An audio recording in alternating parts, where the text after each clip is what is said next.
এই ময়দানে যতক্ষণ আপনি থাকবেন আপনার উপরে রহমত বর্ষণ যিনি করবেন তিনি কে? আরো জোরে বলেন তিনি কে?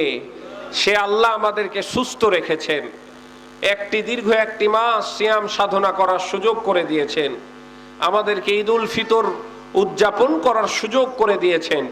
সে আল্লাহর দরবারে প্রাণ খুলে জবান খুলে একবার বলি আলহামদুলিল্লাহ, আরো জোরে বলি আলহামদুলিল্লাহ।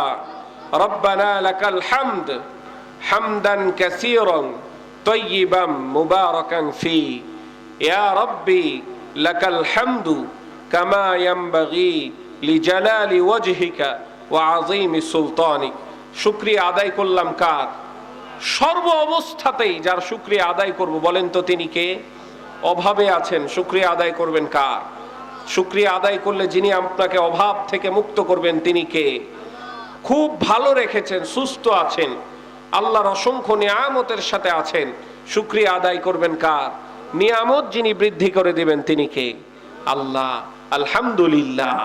লাখো কোটি দুরূদ ও সালাম বর্ষিত হোক প্রাণ প্রিয় নবী ইমামুল মুরসালিন খাতামুন নবিয়্যিন আহমদে মুস্তফা মুহাম্মদ মুস্তফা জনাবে মুহাম্মদ রাসূলুল্লাহ সাল্লাল্লাহু আলাইহি ওয়াসাল্লামের প্রতি। সম্মানিত উপস্থিতি, সময় কম, আলোচনা অনেক বেশি। আজকে এমন একটা সময় আমরা আলোচনায় বসেছি যেই সময় সারা পৃথিবীব্যাপী যেই দিকে তাকায় শুধু যুদ্ধ আর যুদ্ধ। যুদ্ধের কারণে আমাদের এশিয়াতে বড় একটা প্রভাব পড়েছে। তেলের দোকানে লাইন ধরে দাঁড়িয়ে থাকতে হচ্ছে, ঠিক কিনা?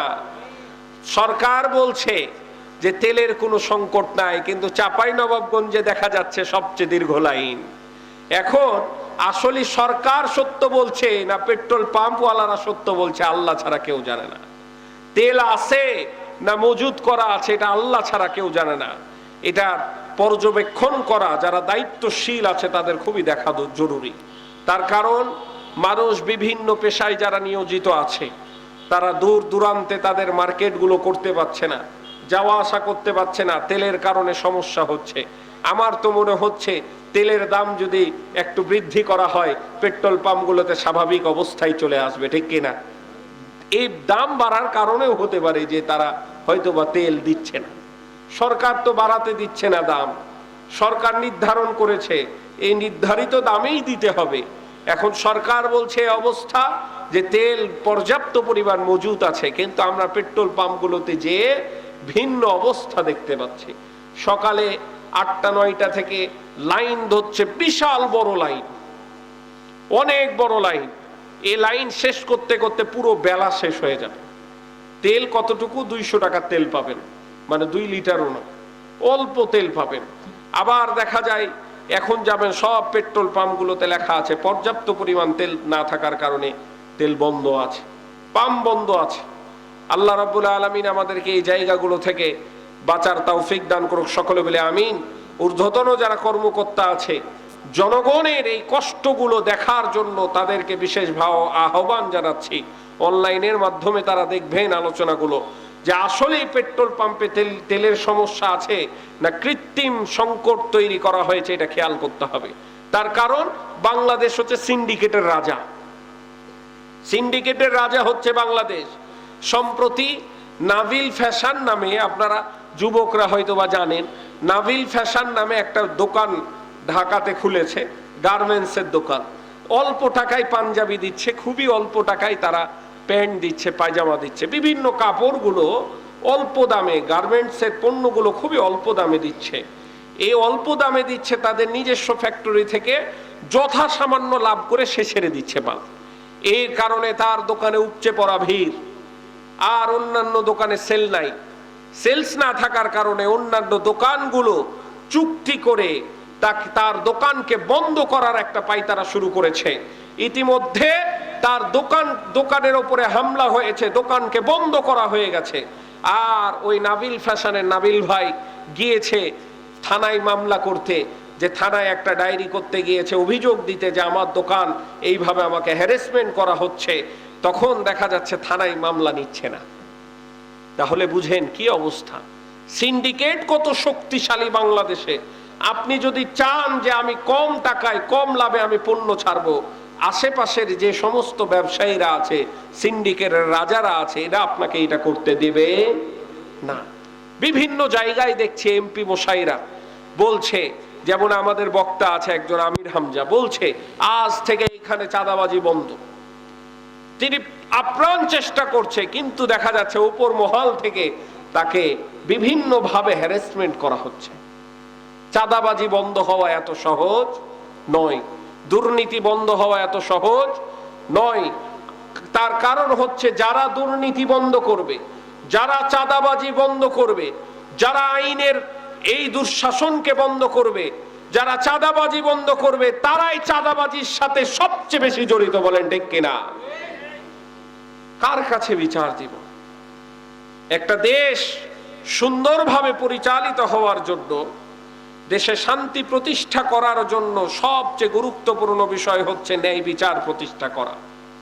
আজকে আমরা দেখলাম রমজান মাসের মধ্যেও ধর্ষণ হচ্ছে, রমজান মাসের মধ্যেও চাঁদাবাজি হচ্ছে, রমজান মাসের মধ্যেও টেন্ডারবাজি হচ্ছে, রমজান মাসের মধ্যেও লুটপাট চলেছে কি চলেনি? রমজান মাসে তো শয়তানকে আল্লাহ বন্ধ করে রাখে, আটকায় রাখে, কিন্তু বাংলাদেশের প্রেক্ষাপটে দেখলাম উল্টাটা। বাংলাদেশের প্রেক্ষাপটে উল্টা। রমজান মাস আসলে বিভিন্ন দেশে দেখা যায় ইবাদতের হিরিক পড়ে, বিভিন্ন পণ্যের ওপরে ছাড় দিয়ে দেয়, ব্যবসায়ীরা ছাড় দিয়ে দেয় কিনা রোজাদারদের একটু উপকার হোক, আমি স্বল্প মূল্যে তাদেরকে তাদের পণ্যগুলো দিব। কিন্তু বাংলাদেশে রমজান আসে ইবাদতের উদ্দেশ্যে নয়, বাংলাদেশে রমজান আসে ব্যবসার উদ্দেশ্যে। বলেন ঠিক কিনা? প্রথম পর্যায়ে দেখবেন জিনিসের দ্রব্যের দাম বেড়ে গেছে, সবাই স্টক করে রাখে, কখন রমজান আসবে আর আমি আমার মালটি ছাড়বো, তাহলে তো দাম বেশি পাবো, দ্বিগুণ লাভ হবে। আবার দেখবেন যখন মাঝ বরাবর আসবে, পোশাকের একটা সিন্ডিকেট, দাম অত্যন্ত বেশি। আবার শেষ দিকে যে যানবাহনের সিন্ডিকেট, 800 টাকার ভাড়া 1600 টাকায় আসতে হয়, এমন আছে না নাই? তারা রমজান অপেক্ষা করে, বছর ঘুরে রমজান অপেক্ষা করে শুধুমাত্র ব্যবসার খাতিরে। সমাজে যদি ন্যায় বিচার প্রতিষ্ঠা হতো, তাহলে এই সমস্ত দুর্নীতিগুলো আজকে আর থাকতো না। তো ন্যায় বিচার, আমাদের সময়ের ন্যায় বিচার কেমন, আর খলিফার যুগের ন্যায় বিচার কেমন ছিল, ইসলাম কোরআনে ন্যায় বিচার কেমন, এইটা আলোচনা করে আজকে আপনাদেরকে সংক্ষিপ্ত সময়ে বুঝাবো ইনশাআল্লাহ। আল্লাহ তাআলা আমাদেরকে বুঝার তৌফিক দান করুক। সকলে বলি আমিন। আরো জোরে বলেন আমিন। আল্লাহ তাবারাকা ওয়া তাআলা কোরআনুল কারীমটাকে পূর্ণাঙ্গ কিতাব করে প্রেরণ করেছেন। এই কোরআনকে শুধু তেলাওয়াতের জন্য আল্লাহ পাঠাই নাই, এই কোরআনকে আল্লাহ রাব্বুল আলামিন শুধু মসজিদের মধ্যে রাখার জন্য পাঠাই নাই, এই কোরআনকে জীবদানের মধ্যে কাপড় দিয়ে লেপটা আলমারির উপরে শোকেসের মধ্যে রাখার জন্য পাঠাই নাই, আল্লাহর জমিনে আল্লাহর হুকুম বাস্তবায়ন করার জন্য এই কোরআনুল কারীমকে আল্লাহ পাঠিয়েছেন। বলেন ঠিক কিনা? কোরআন এমন একটি কিতাব, অন্যান্য ধর্মগ্রন্থগুলো যখন আপনারা পর্যবেক্ষণ করবেন, আপনারা যখন হিন্দুদের ধর্মগ্রন্থ দেখবেন, খ্রিস্টানের ধর্মগ্রন্থ দেখবেন, বিভিন্ন ধর্মগ্রন্থগুলো যখন দেখবেন, প্রত্যেক ধর্মগ্রন্থের মধ্যে কোনো না কোনো সাইডের গ্যাপ আছে।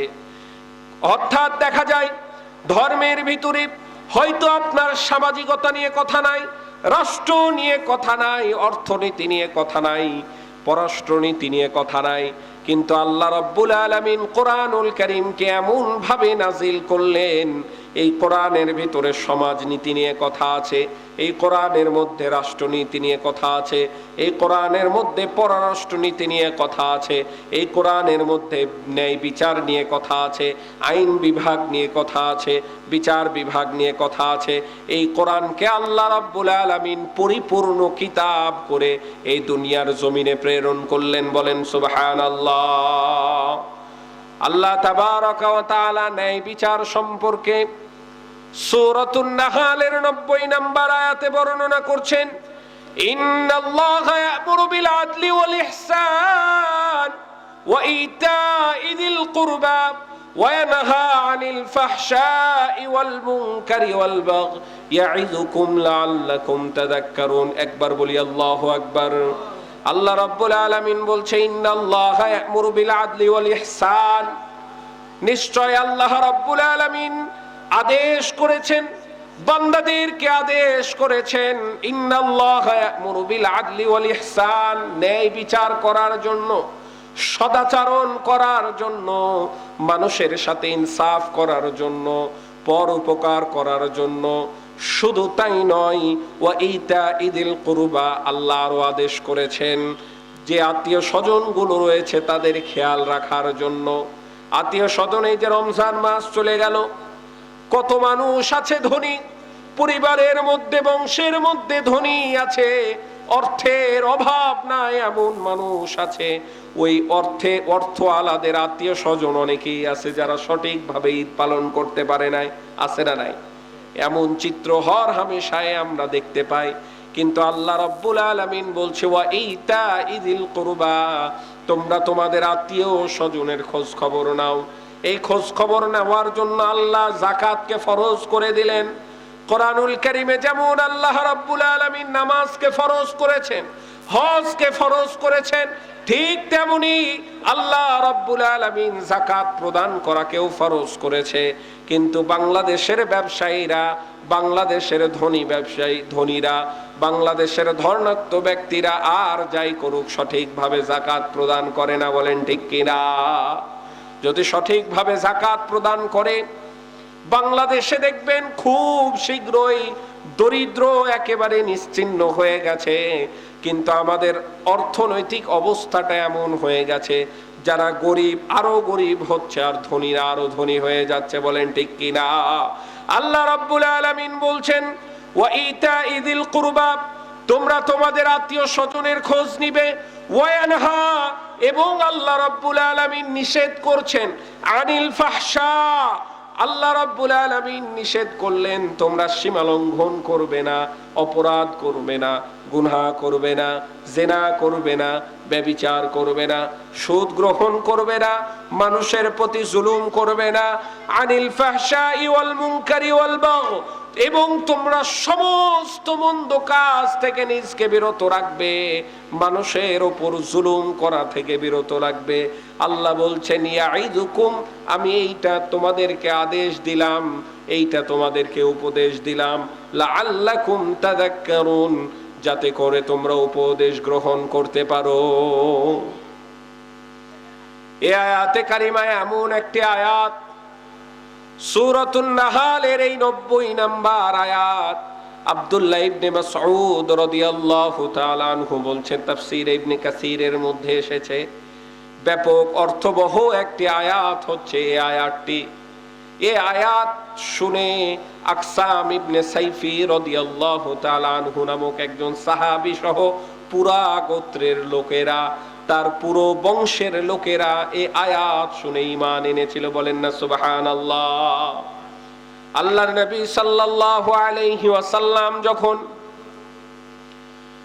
কালেমের দাওয়াত দিতে শুরু করলেন, তাওহীদের বাণীর দাওয়াত দিতে শুরু করলেন, এক আল্লাহর দাওয়াত দিতে শুরু করলেন, বহুবিধ খোদা থেকে মানুষকে এক খোদার দিকে যখন আহ্বান করতে শুরু করলেন, মক্কায় চারিদিকে ছড়িয়ে পড়লো আব্দুল্লাহর পুত্র মুহাম্মদ নামে একজন নতুন একটি ধর্ম প্রচার করছে।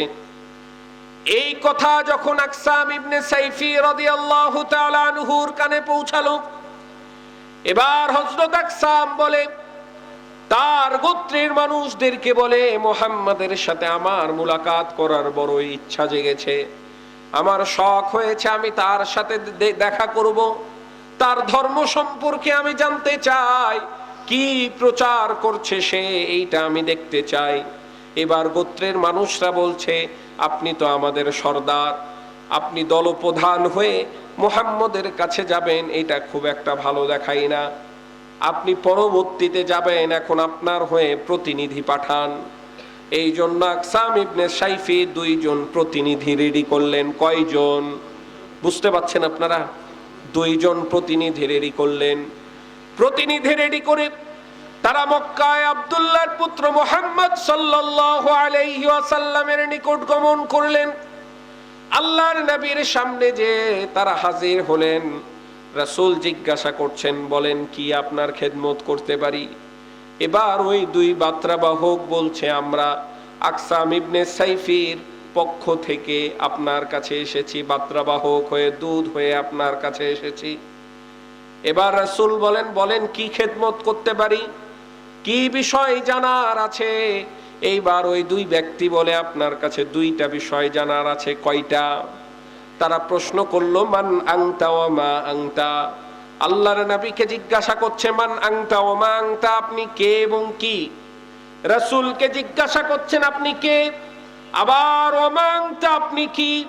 এইবার রাসূল সাল্লাল্লাহু আলাইহি ওয়াসাল্লাম প্রশ্নের জবাবে উত্তরে দিলেন, প্রথম নাম্বার উত্তর, আমি মক্কার আব্দুল্লাহর পুত্র মুহাম্মদ সাল্লাল্লাহু আলাইহি ওয়াসাল্লাম। দ্বিতীয় নাম্বার উত্তর দিলেন, এবং আমি আল্লাহর গোলাম, আল্লাহর দাস এবং আল্লাহর বার্তাবাহক, প্রেরিত রাসূল। বলেন না সুবহানাল্লাহ।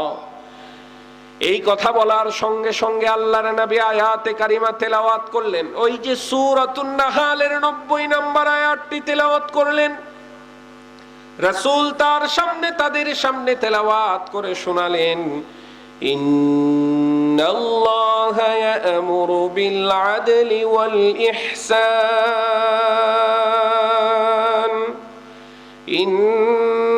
ইন্নাল্লাহা ইয়া'মুরু বিল আদলি ওয়াল ইহসানি ওয়া ইতা'i যিল কুরবা ওয়া ইয়ানহা وإيتاء ذي القربى وينهى عن الفحشاء والمنكر والبغي يعظكم لعلكم تذكرون। বলেন আল্লাহু আকবার।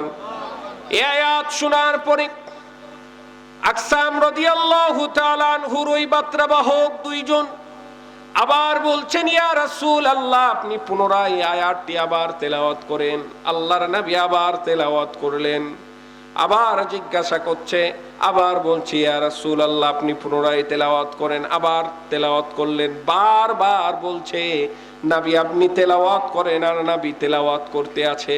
এক পর্যায়ে ওই বার্তাবাহক দুইজনের ওই আয়াতটা হুবহু মুখস্থ হয়ে গেল। সুবহানাল্লাহ। আরবদের মুখস্থ বিদ্যা ছিল খুবই প্রখর, খুবই প্রচন্ড মুখস্থ বিদ্যায় তারা পারদর্শী ছিল। কোরআনুল কারীম এইভাবে একবারে নাজিল হয়নি।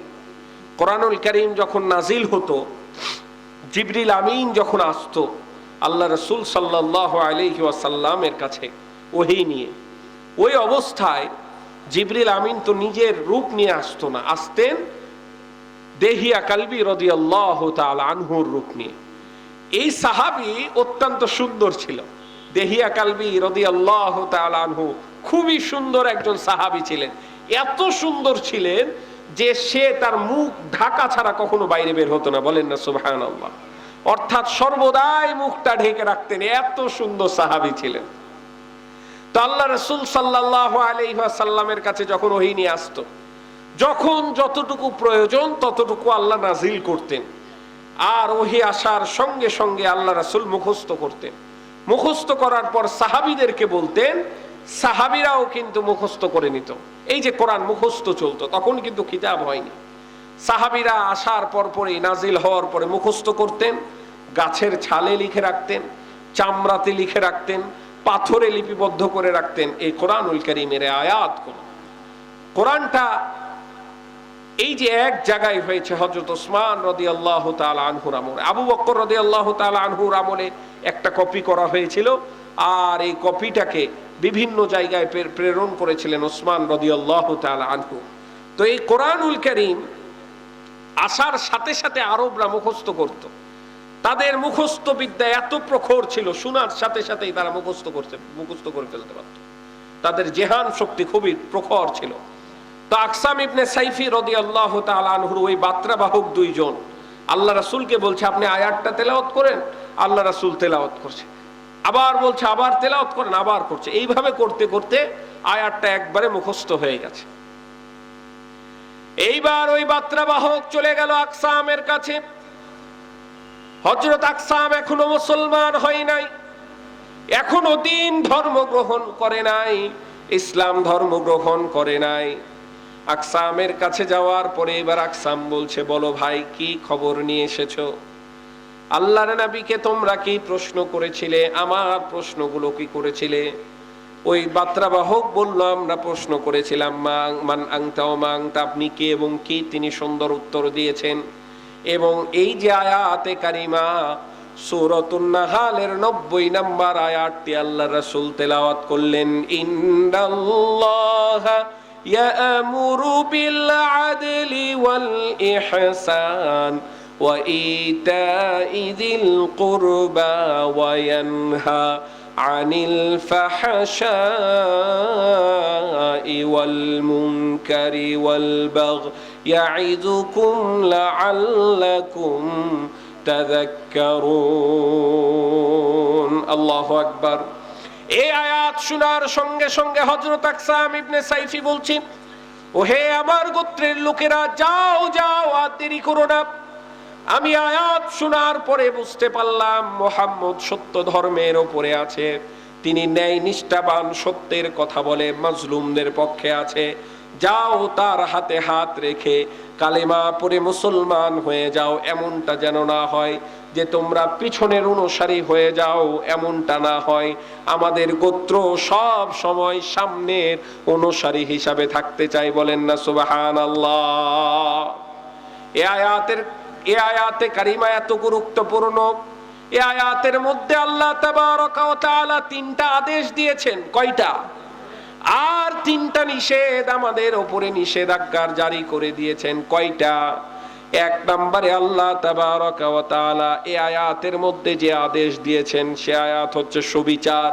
আল্লাহ তাবারক ওয়া তাআলা বললেন, ওয়াল ইহসান, তোমরা ন্যায় ইনসাফ ভিত্তিক বিচার করবে, ইনসাফ করবে।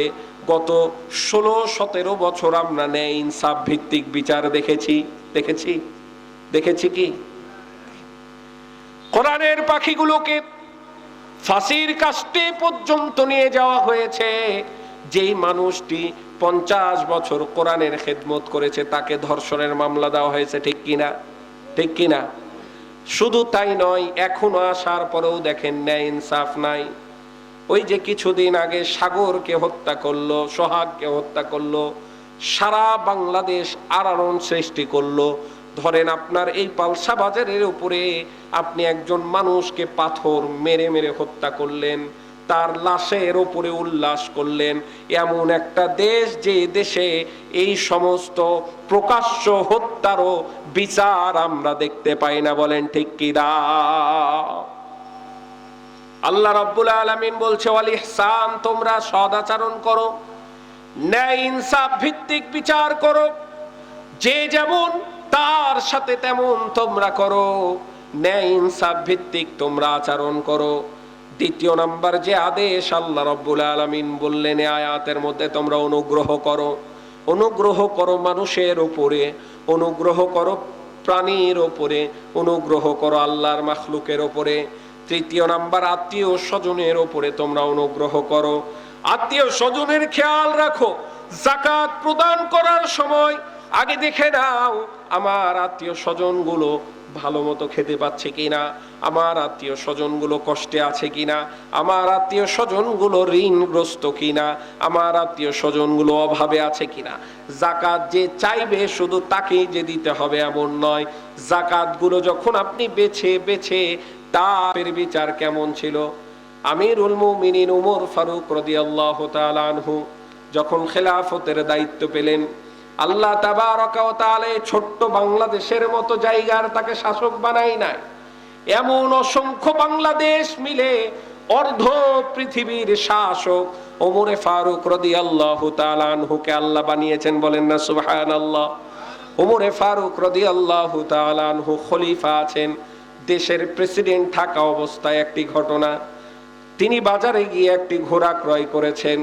ঘোড়া ক্রয় করার পর কিছুক্ষণ পরেই তিনি ঘোড়া নিয়ে রওনা দিয়েছেন দূরের পথ। রওনা দিতে দিতে কিছু রাস্তা যাওয়ার পরেই দেখছে না ঘোড়াতে সমস্যা আছে। ঘোড়াটার কোনো একটা প্রবলেম আছে, খোঁড়া খোঁড়া ন্যাংরা ন্যাংরা ঘোড়াটা হাঁটছে। আর দেরি না করে উমরে ফারুক আমিরুল মুমিনিন চলে গেলেন, আবার ওই বিক্রেতার কাছে বাজারে চলে গেলেন। যাওয়ার পরে বলছে, ভাই তুমি আমাকে 2 নাম্বার ঘোড়া দিয়েছো। কয় নাম্বার? 2 নাম্বার ঘোড়া দিয়েছো। তোমার ঘোড়াতে তো এই সমস্যা, নাও আমার তোমার ঘোড়া তুমি নিয়ে নাও, আর আমার টাকা আমাকে দিয়ে দাও। এবার বলেন, এখন যদি এই জায়গায় আমাদের প্রধানমন্ত্রী হতো তাহলে কি অবস্থা হতো? টাকা না দেওয়া ছাড়া উপায় আছে? কিন্তু আবু বকর ওমর ফারুক রাদিয়াল্লাহু তাআলা আনহু এই কথা বলার সঙ্গে সঙ্গে বিক্রেতা বলছে, না, আমি আপনাকে সুস্থ ঘোড়া বিক্রি করেছি খলিফা, আমি আপনার নিকট সুস্থ ঘোড়া বিক্রি করেছি, এই ঘোড়া আমি আর ফেরত নিব না, এই ঘোড়া আমার পক্ষে ফেরত নেওয়া সম্ভব না। ওমর ফারুক বলছে, না, তোমাকে নিতেই হবে। বলছে, চলেন বিচার কার্যে যাই। এবার বিচারালয়ে গেল। বিচার কার্যে যে কাজী ছিল, কাজীর নাম হচ্ছে কাজী সুরাই ইবনে হারিস। কাজী সুরাই ইবনে হারিস অত্যন্ত বিচক্ষণ একজন বিচারক ছিল। ইসলামের ইতিহাসে স্বর্ণ অক্ষরে বিচারকের নাম লেখা আছে। কাজী সুরাইয়ের কাছে যখন ওমরে ফারুক রাদিয়াল্লাহু তাআলা আনহু প্রবেশ করলো, যখন প্রেসিডেন্ট প্রবেশ করেছে, সঙ্গে সঙ্গে বিচারক দাঁড়ায় তাকে অভ্যর্থনা জানাচ্ছে, আমিরুল মুমিনিন, কি ব্যাপার, আপনি কেন এখানে? এই বিচারের কাজে এখানে আপনি কেন? বলছে, কাজী সাহেব, আমি আপনার নিকট একটি বিচার নিয়ে এসেছি। কি বিচার বলেন? কাজী সুরাইকে বলছে, আমি তার নিকট ঘোড়া ক্রয় করেছি, আমাকে সে ভালো ঘোড়া দেয় নাই, অসুস্থ ঘোড়া দিয়েছে। কিছু দূর যাওয়ার পরে ঘোড়াতে সমস্যা দেখলাম, এইবার তাকে ঘোড়া দিয়ে আমি টাকা ফেরত চাইছি, এইবার টাকা আর ফেরত দেয় না। এইবার কাজী সুরাই বলছে, আমিরুল মুমিনিন, ঘোড়াটি যখন নেন তখন সুস্থ ছিল না অসুস্থ ছিল? তিনি বলছেন সুস্থ ছিল। তাহলে তো সম্ভব না, তাহলে টাকা দেওয়া সম্ভব না। আপনি যদি টাকা নিতে চান, যেমন ঘোড়া আপনাকে সে প্রদান করেছিল ঠিক তেমন সুস্থ ঘোড়াই প্রদান করতে হবে। বলেন না আল্লাহু আকবার? আরো জোরে বলেন আল্লাহু আকবার। এই কথা শুনে ওমরে ফারুক রাদিয়াল্লাহু তাআলা আনহু সুন্দর মতো মস্তক অবনত করে চলে গেলেন, মেনে নিলেন বিচার, যে আপনাকে যখন ঘোড়াটা দেওয়া হয়েছিল এই ঘোড়াটা ছিল সুস্থ, কিন্তু আপনি এখন অসুস্থ ঘোড়া নিয়ে আসছেন, এইটা আর ফেরত যোগ্য নয়। যদি ফেরত দিতে হয় আপনাকে সুস্থ ঘোড়া দিতে হবে। এটাই আইন বলছে, এটাই বিচার বলছে। প্রেসিডেন্টের বিরুদ্ধে রায়, কল্পনা করেন, প্রেসিডেন্টের বিরুদ্ধে রায়। শুধু তাই নয়, যখন কোষাগার থেকে কিছু উপঢৌকন আসতো, কোনো সামগ্রী আসতো, যেমন সাহাবীদেরকে কোষাগার থেকে, রাষ্ট্রীয় কোষাগার থেকে কাপড় দেওয়া হয়েছে একবার। এই সময় ওই কাপড় আল্লাহ রাসূল, ওই কাপড় সাহাবীরা জুব্বা বানিয়েছে, কেউ কেউ বানিয়েছে, কারো হয়নি। তো এই জুব্বা পরে, ওই কাপড়ের জুব্বা পরে আমিরুল মুমিনিন ওমর ফারুক রাদিয়াল্লাহু তাআলা আনহু খুতবা প্রদান করতে যাচ্ছেন। ওই সময় পিছন থেকে সাহাবী বলছে, আমিরুল মুমিনিন খলিফা, আপনি একটু দাঁড়ান, আগে আমার প্রশ্নের জবাব দিন, তারপরে আপনি মেম্বারের দিকে যান। বলেন না আল্লাহু আকবার। বাক স্বাধীনতা কাকে বলে দেখেন। এই যে স্বাধীনতার এত বছর পরেও আমরা আগামীকালকে স্বাধীনতা দিবস পালন করব, ঠিক কিনা? কিন্তু প্রকৃতপক্ষে এখনো কি স্বাধীন হতে পেরেছি? বাক স্বাধীনতা আছে? যেই দিন আমি আমার প্রেসিডেন্টের বিরুদ্ধে প্রকাশ্যে কথা বলতে পারবো, যেই দিন আমি আমার এমপির বিরুদ্ধে প্রকাশ্যে কথা বলতে পারবো, যেই দিন আমি আমার মন্ত্রীর সমস্ত অপকর্মগুলো প্রকাশ্যে আনতে পারবো, আর আমার কোনো সমস্যা হবে না, আমি বিচার পাবো, সেই দিনই এই দেশ স্বাধীন হবে। বলেন ঠিক কিনা? স্বাধীনতা কেন ডাক এসেছিল? 1971 সালে যুদ্ধ কেন হয়েছিল? বাংলার মানুষরা জুলুম নির্যাতনের শিকার হয়েছিল, এই জন্যই তো যুদ্ধ হয়েছিল। স্বাধীনতার পরে ওই জুলুম আছে না নাই? আছে না নাই? এইবার উমর ফারুক রাদিয়াল্লাহু তাআলা আনহুকে বলছে, আমিরুল মুমিনিন, রাষ্ট্রীয় কোষাগার থেকে আপনি যেই পরিমাণ কাপড় পেয়েছেন আমিও পেয়েছি। আপনার কাপড়ে জুব্বা হয়ে গেল, আমার কাপড়ে জুব্বা হলো না। আপনি এই বড় কাপড়, এই বাড়তি কাপড়টুকু কোথায় পেলেন? আগে এর হিসাব দেন, তারপরে আলোচনা শুরু করেন। বলেন না আল্লাহু আকবার। কি অবস্থা দেখেন। এইবার আবু উমর ফারুক রাদিয়াল্লাহু তাআলা আনহুর পুত্র দাঁড়ায় গেছে, বাবা আমি এর উত্তর দিই। সাহাবীদের উদ্দেশ্যে বলছে, আমার মুসলমান ভাইয়েরা, রাষ্ট্রীয় কোষাগার থেকে আমার বাবা যতখানি কাপড় পেয়েছে আমিও পেয়েছি। যখন আমি বানাতে যাই দেখলাম আমারও হয় না, বাবারও হয় না। তখন বাড়িতে আলোচনা করে বললাম যে বাবা রাষ্ট্রীয় কাজে বিভিন্ন জায়গায় যায়, ভালো একটা জুব্বা নাই, ভালো একটা পাঞ্জাবি নাই, তাহলে আমার কাপড়টা দিয়ে দিই বাবাকে, তাহলে দুইটা মিলায় একটা সুন্দর পাঞ্জাবি বানায় ফেলবে, জুব্বা বানায় ফেলবে। বলেন না আল্লাহু আকবার। আমার জুব্বা, কাপড়ের জুব্বা নিয়ে তিনি জুব্বা বানিয়েছেন। এইবার যখন সাহাবী সন্তুষ্ট হয়েছেন, খলিফা আপনি যান, এইবার আলোচনা করতে পারেন। এটাকে বলে স্বাধীনতা। কাজী সুরাই যখন ওমর ফারুক রাদিয়াল্লাহু তাআলা আনহুর বিরুদ্ধে রায় দিয়ে দিলেন, ওমর ফারুক পরের দিন যখন তার কার্যালয়ে বসলেন, বসার পরে বলছে, ওই যে ছোট্ট একটি জায়গায় একটি কাজী আছে, কাজী সুরাই তার নাম, তাকে আমি আজকে থেকে সেন্ট্রাল কাজী হিসাবে, প্রধান বিচারপতি হিসাবে নিযুক্ত করে দিলাম। তার কারণ হচ্ছে সে বিচার করা শিখে গেছে, ইনসাফ শিখে গেছে। আমার বিরুদ্ধে বিচার করতেও তার দ্বিধা দ্বন্দ্ব হয় না, তার কলম কাঁপে না। বলেন না সুবহানাল্লাহ। কাজী সুরাই ওমর ফারুক রাদিয়াল্লাহু তাআলা আনহুর আমলে বিচার কার্য পরিচালনা করেছেন। আলীর সময়ে তিনি বিচার কার্য পরিচালনা করেছেন, প্রধান বিচারপতি ছিলেন। মুআবিয়া রাদিয়াল্লাহু তাআলা আনহুর সময়েও তিনি প্রধান বিচারপতি ছিলেন। এইটা হচ্ছে ইনসাফ, এইটা হচ্ছে ইনসাফ। কিন্তু বাংলাদেশে দেখেন, মানুষের তৈরি করা ইনসাফে কখনো ইনসাফ আসবে না। আল্লাহ তাবারাকা ওয়া তাআলা বলছেন, লাকাদ আরসালনা রুসুলানা বিল বাইয়িনাত ওয়া আনজালনা মা'হুমুল কিতাবা ওয়াল মিজান লিয়াকুমান নাসু বিল কিসত। লাকাদ আরসালনা রুসুলানা, আমি আমার রাসূলগণকে প্রেরণ করেছি, বিল বাইয়িনাত, সত্য প্রমাণ সহ আমি আমার রাসূলগণদেরকে প্রেরণ করেছি। ওয়া আনজালা মা'হুমুল কিতাবা ওয়াল মিজান, তাদেরকে স্পষ্ট কিতাব দিয়েছি এবং মিজান, ন্যায় ইনসাফের মানদণ্ড দিয়ে প্রেরণ করেছি।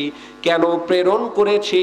লিয়াকুমান নাসু বিল কিসত, যেন মানুষরা ইনসাফের উপরে অধিষ্ঠিত হতে পারে। বলেন না সুবহানাল্লাহ।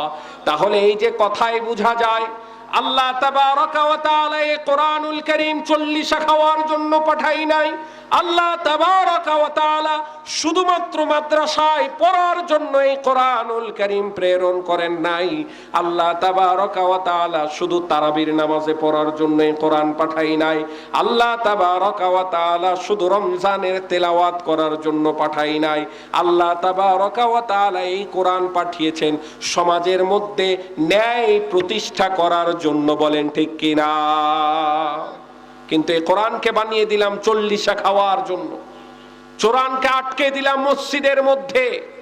আজকে কোরআনের কথা শুধু মসজিদ পর্যন্তই সীমাবদ্ধ থাকে। হুজুর যদি কোরআনের কথা বলে, হুজুর যদি ন্যায় ইনসাফের কথা বলে, তাহলে হুজুরকে বলা হয় হুজুর রাজনীতির আলোচনা করছে।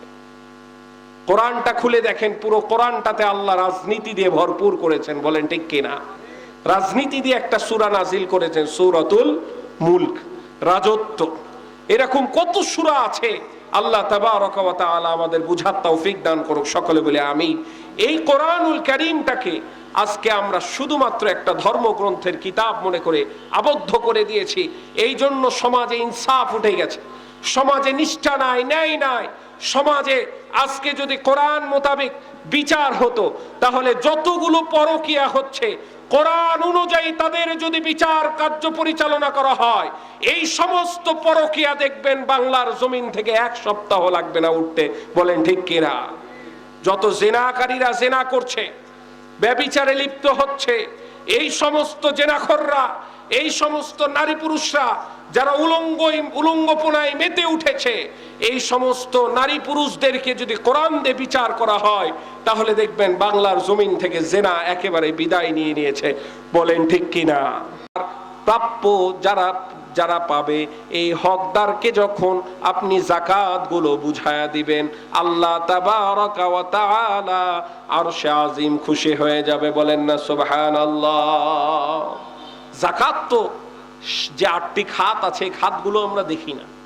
যদি আপনার আত্মীয় স্বজনের ভিতরে ঋণগ্রস্ত হয়ে গেছে, ব্যবসা বাণিজ্য করে না, অনেক সময় ব্যবসা বাণিজ্য করে ঋণগ্রস্ত হয়ে গেছে, আর অভাব, এত অভাব হয়েছে, যেভাবে হোক ধস নেমেছে, হালাল পন্থায় ব্যবসা বাণিজ্য করার পরে ব্যবসায় ধস নেমেছে, বাড়িতে খাবার নাই, ঈদ করবে পোশাক কিনে দিতে পারে না বাচ্চাদেরকে, এমন অনেক পরিবার আমরা দেখতে পাই অনেক সময়। এ মানুষগুলো ধর্নাত্ম ব্যক্তি ছিলেন, এ মানুষগুলো বড় লোক ছিলেন, এরা কখনো চাইতে পারবে না।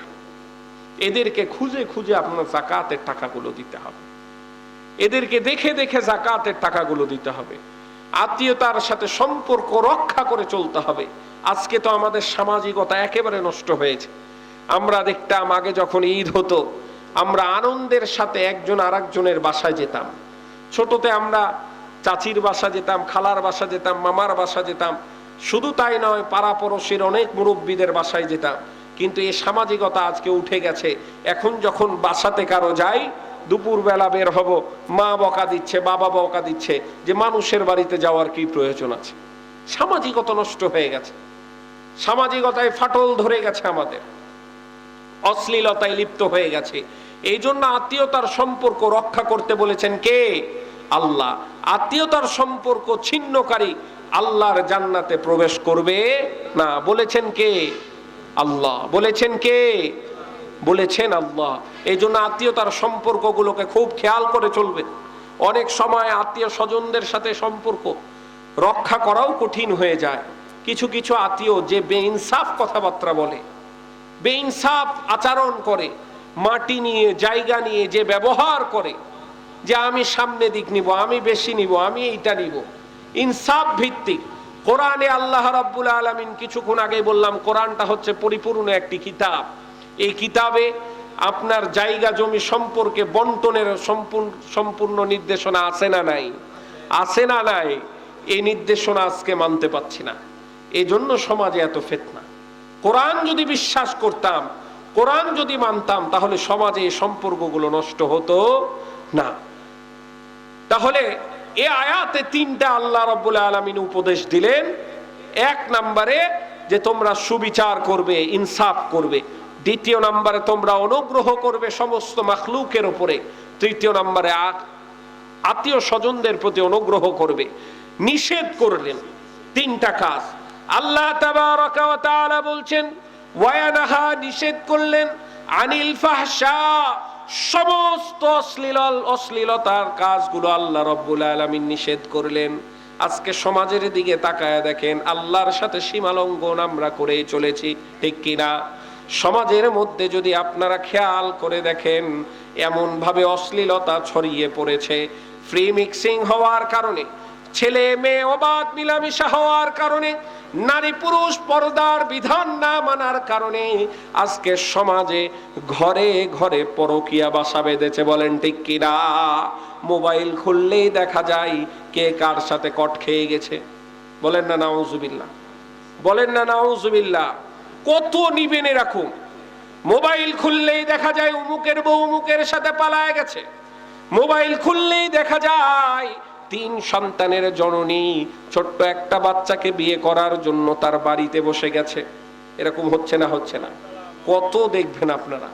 শুধু তাই নয়, এই অশ্লীলতার মূল অস্ত্র দেখবেন যে ব্লগ করছে, এই যে পুরুষরা বলতে পারবে ব্লগ করছে, নারীরা ব্লগ শুরু করে দিয়েছে, অর্থাৎ নারীরা ভিডিও করে করে ছাড়ে। সারাদিন তারা কি করে, কখন ঘুম থেকে উঠে সব কিছু ছাড়ে। এই বাংলাদেশের সবচেয়ে বড় ফিতনা আজকে হয়ে গেছে ব্লগাররা। দেখবেন অশ্লীলতায় ছড়িয়ে পড়েছে। শুধু তাই নয়, অনেক পুরুষ আবার আছে যারা বউ ব্যবসায়ী। বউ ব্যবসায়ী মানে কি? বউ ব্যবসায়ী হচ্ছে তারা যারা নারীকে দিয়ে, তার বউকে দিয়ে ভিডিও বানায় বানায় ফেসবুকে ছাড়ে। এই সমস্ত ব্যক্তিরা হচ্ছে দায়ুস। আর দায়ুস কখনো আল্লাহর জান্নাতে প্রবেশ করতে পারবে না, ঠিক কিনা? আল্লাহ বলেছেন কে?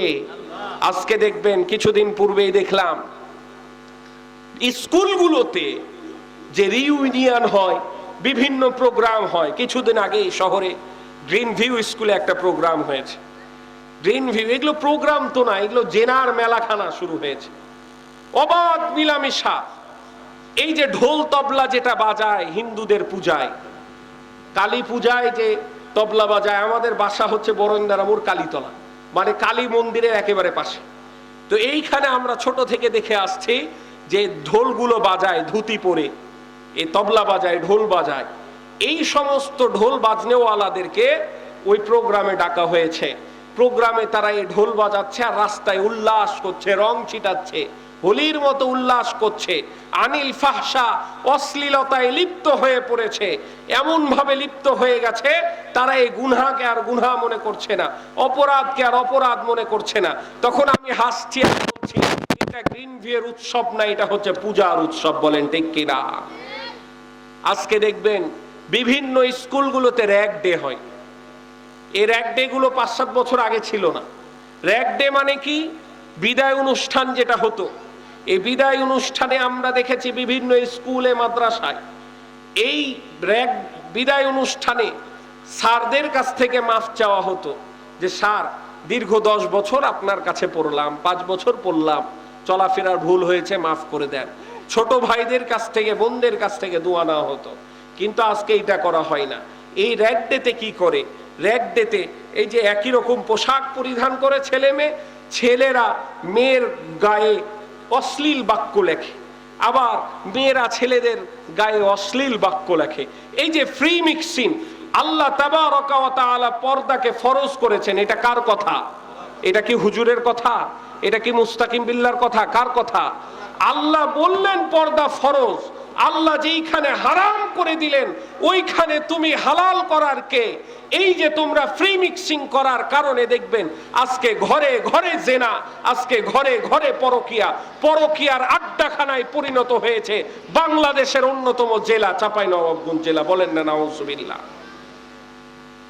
সবগুলো তার ধরা পড়ে না, সবগুলো কি পড়ে? কিছু ধরা পড়ে। তো যেই কিছু ধরা পড়ছে এটাতেই পাগল করে দিচ্ছে, মাথা খারাপ করে দিচ্ছেন। আমি আমার বাবাদেরকে খুব খেয়াল করে শুনেন, আমি আমার বাবাদেরকে বলতে চাই, 5 শ্রেণীর পুরুষ জাহান্নামে যাবে একজন নারীর জন্য। কয় শ্রেণীর? 1 নম্বরে বাবা। ওই বাবা যারা তাদের মেয়েদেরকে পর্দার সাথে রাখতে পারেনি, যারা তাদের মেয়েদেরকে চুল খুলে রাস্তায় ঘোরার অনুমতি দিয়েছেন, যারা তাদের মেয়েদেরকে শর্ট জামা পরার অনুমতি দিয়েছেন, স্বাধীনতার নামে বেহায়াপনা করতে ছেড়ে দিয়েছেন, স্বাধীনতার নামে একাধিক পুরুষের সাথে সম্পর্ক করতে ছেড়ে দিয়েছেন, ওই সমস্ত বাবা জান্নাতে প্রবেশ করবে না। বলেছেন কে? আল্লাহ। যতই তাহাজ্জুদ গুজার হন, যতই দান করেন, কাজ হবে। 2 নম্বরে ওই সমস্ত শ্বশুর স্বামী যারা তার স্ত্রীকে কন্ট্রোল করতে পারে না, স্ত্রীকে উলঙ্গ অবস্থায় রাস্তায় ছেড়ে দিচ্ছে, স্ত্রীকে রাত বিরাত, এখন তো আগে আমাদের সময় দেখতাম সন্ধ্যার পরে আমাদের মা বোনরা বাড়ি থেকে বের হতো না, এখন রাত 10টার দিকে 11টার দিকেও দেখি রাস্তা দিয়ে মেয়ে হাঁটাহাঁটি করে। রাত 10টার দিকে দেখছি ব্যাগ ঘাড়ে নিয়ে আসছে, কোচিং থেকে আসছে, প্রাইভেট থেকে আসছে, আল্লাহ কোথা থেকে আসছে আল্লাহ ছাড়া কেউ জানে না। এখন এত বাজে অবস্থা।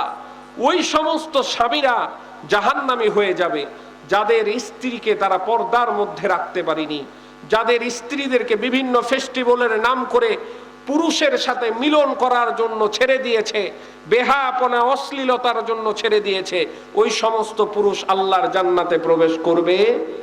3 নম্বরে ওই সমস্ত শ্বশুর যারা তাদের ঘরের বউকে, ছেলের বউকে সঠিক মতো রাখতে পারেনি, বেহায়াপনা করার জন্য ছেড়ে দিয়েছে। তারপরে 4র্থ নম্বরে ওই সমস্ত ছেলেরা, সন্তানেরা যারা তার সন্তান, যেটা বড় সন্তান, মায়ের বড় সন্তান, এই সমস্ত সন্তানেরা তার মাকে যদি কন্ট্রোল না করতে পারে তারা জাহান্নামী হয়ে যাবে। 5ম নম্বরে বড় ভাই, যদি কোনো নারীর বড় ভাই থাকে আর সে যদি তার বোনকে কন্ট্রোল না করতে পারে, অশ্লীলতা বেহায়াপনার জন্য যদি ছেড়ে দেয়, তাহলে সে জাহান্নামী হয়ে যাবেন। বলেছেন কে? আল্লাহ। ইবাদত করতে হবে, শুধুমাত্র মসজিদে যাওয়ার নাম ইবাদত নয়, শুধুমাত্র রোজা রাখার নাম ইবাদত নয়, ইসলাম পরিপূর্ণ নাম মানতে হবে। পরিপূর্ণ ইসলাম মানার নামই হচ্ছে ইবাদত। আল্লাহ তাবারক ওয়া তাআলা বুঝার তৌফিক দান করুন। তাহলে আল্লাহ নিষেধ করলেন এক নম্বরে আনিল ফাহশা, সমস্ত জঘন্য কাজ, সীমালঙ্ঘন কাজগুলো থেকে আল্লাহ নিষেধ করে দিলেন, নিষিদ্ধ করে দিলেন। তারপরে আল্লাহ বলছেন আনিল ফাহশাই ওয়াল মুনকার, ছোট বড় সমস্ত মন্দ কাজ তোমাদের জন্য নিষিদ্ধ হয়ে গেল।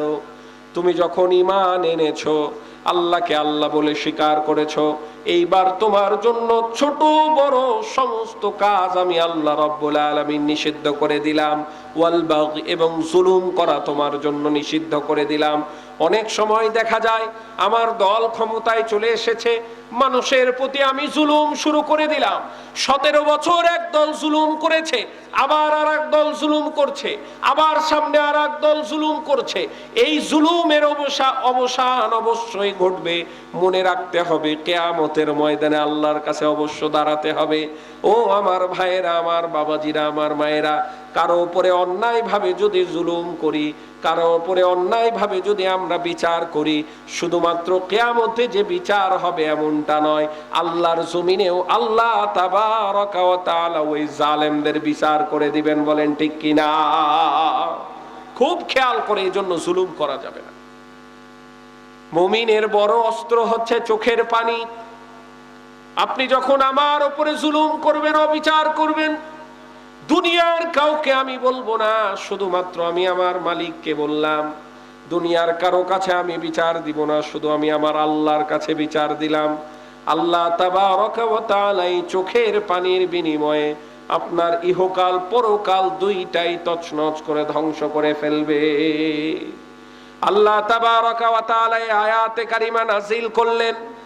ইনসাফের কথা শুনে আকসাম রাদিয়াল্লাহু তাআলা আনহু সহ সমস্ত গোত্রের মানুষরা দলে দলে আল্লাহ তাবারকা ওয়া তাআলার ধর্ম গ্রহণ করলেন। আজকে সমাজে ইনসাফ নাই, আজকে সমাজে বিচার নাই। আজকে সমাজে বিচার না থাকার কারণে জালেমরা বারবার জুলুম করছে। বলেন ঠিক কিনা? অসংখ্য মানুষকে হত্যা করছে, বিচার নাই। অথচ আল্লাহ রাব্বুল আলামিন বলছে জুরু ওয়াল জুরুহা কিসাস, জখমের বিনিময়ে জখম। কেউ যদি তোমাকে হত্যা করে, প্রকাশ্যে তাকে আবার হত্যা করতে হবে, এই বিধান দিয়েছেন কে? কেউ যদি তোমার নাকের বদলে নাক, কানের বদলে কান, হাতের বদলে হাত, এই বিচারের ব্যবস্থা দিয়েছেন কে? ওই যে সোহাগকে যেইভাবে হত্যা করা হলো পাথর নিক্ষেপ করে, পক্ষান্তরে যদি ওই মানুষগুলোকে ওই বাজারের মধ্যেই পাথর নিক্ষেপ করে হত্যা করা হতো, তাহলে দেখতেন সোহাগের মতো আর কোনো ব্যক্তি হত্যা হতো না। বলেন ঠিক কিনা? আল্লাহ রাসূল সাল্লাল্লাহু আলাইহি ওয়াসাল্লাম ইনসাফের এমন একটা প্রতীক ছিলেন। জন্মের সময় হালিমাতুস সাদিয়া রাদিয়াল্লাহু তাআলা আনহার কাছে যখন তিনি ছিলেন, হযরত হালিমাতুস সাদিয়ার এক স্তন তিনি পান করতেন। বলেন না সুবহানাল্লাহ। এমন ইনসাফ আমার নবী করে দেখিয়ে দিয়ে গেছেন। এক স্তনের দুধ পান করতেন, অপরটি পান করতেন না। তার কারণ হচ্ছে এক স্তনের দুধ তার ভাইয়ের জন্য ছেড়ে দিতেন। বলেন না সুবহানাল্লাহ। আমার ভাইরা, প্রতিটি রাষ্ট্রের আইন প্রধানত 3টি বিভাগ রয়েছে। কয়টি বিভাগ?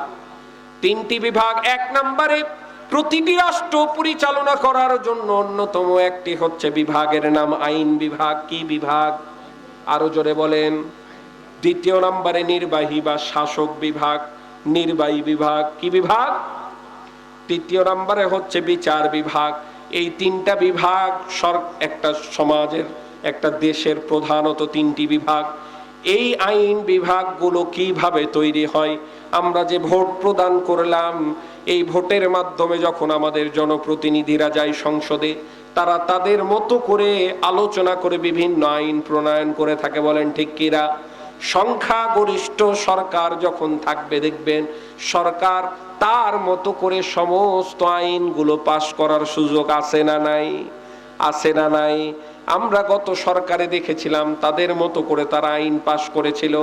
এ সরকারেও দেখছে আইন পাশ করছে নিজের মতো, সংখ্যাগরিষ্ঠ থাকলে তারা তাদের আইনগুলোকে যেভাবে ইচ্ছা সেইভাবে পাশ করতে পারবে, এমন ভাবে বিচার বিভাগ দাঁড় করাচ্ছে। দেখেন সমাজের মধ্যে এত অপকর্ম হচ্ছে, বিচার নাই, এমন অবস্থা। কোর্টের বারান্দায় যারা গিয়েছেন তারা জানেন বছরের পর বছর মামলা চলছে, কোনো ইনসাফ নাই, আছে না নাই? আবার টাকার বান্ডিল দিয়ে আপনার রায় পরিবর্তন হয়, আছে না নাই? আপনার নিজস্ব জমি অন্য মানুষের হয়ে যায় টাকার বিনিময়ে, আপনার নিজস্ব হক অন্য মানুষের বিনিময়, অন্য মানুষের নামে হয়ে যায় টাকার বিনিময়ে, ক্ষমতার বিনিময়ে। এই অবস্থা আমরা দেখেছি না দেখিনি? কিন্তু কোরআনুল কারীমে আইনের মূল উৎস হচ্ছে তিনটি। কয়টি? এক নম্বরে মহাগ্রন্থ আল কোরআন। কোরআন দিয়ে সর্বপ্রথম ফয়সালা করা হবে। কোন বিষয়ে যদি বিরোধ চলে আসে, কোন বিষয়ে যদি মতবিরোধ চলে আসে, ফয়সালা হবে কিসের ভিত্তিতে? কোরআনের ভিত্তিতে। কোরআনের ভিত্তিতে যদি না হয় তাহলে হবে সহিহ হাদিসের ভিত্তিতে। কিসের ভিত্তিতে? সহিহ হাদিসের ভিত্তিতে। আর যদি সহিহ হাদিসের ভিত্তিতেও না হয় তাহলে কোরআন ও হাদিস দিয়ে, হাদিসের আলোকে ইজতিহাদের ভিত্তিতে বিচার হবে। বলেন ঠিক কিনা? আমার ভাইয়েরা, আজকে যদি আমি তারেক রহমানের বিরুদ্ধে কথা বলি, তারেক রহমানের বিরুদ্ধে যদি মামলা করি, তাহলে আমি হুজুর থাকবো? থাকবো নাই। আবার গত সরকারের বিরুদ্ধেও যদি আমরা কোনো মামলা করতাম, হুজুর আমি কি থাকবো? সকালে আর হুজুরকে খুঁজে পাওয়া যায় না, এমন আছে না নাই?